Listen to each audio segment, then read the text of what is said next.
Rīgas domas vēlēšanās es balsošu par cilvēcīgu Rīgu, par Viesturu, Klimbergu un progresīviem. Uzvaras parks nojaukt augapekļu vietām ir labs piemērs, ko spēj progresīvie esot Rīgas domēm.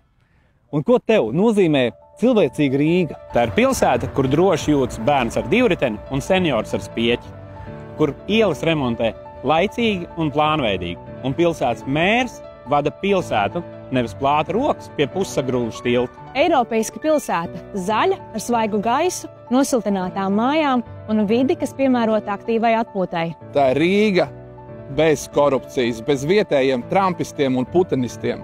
Tā ir pilsēta, kas ieklausās uzņēmējos un ārvalstu investoros. Rīga – pilsēta, kurā sadzird savus iedzīvotājus. Pilsēta, kurā sabiedriskais transports ir ātrākais un ērtākais pārvietošanās veids ikdienā. Rīga ar sakārtotu pilsētvidi, ar gājēju ielām, kokiem un soliņiem.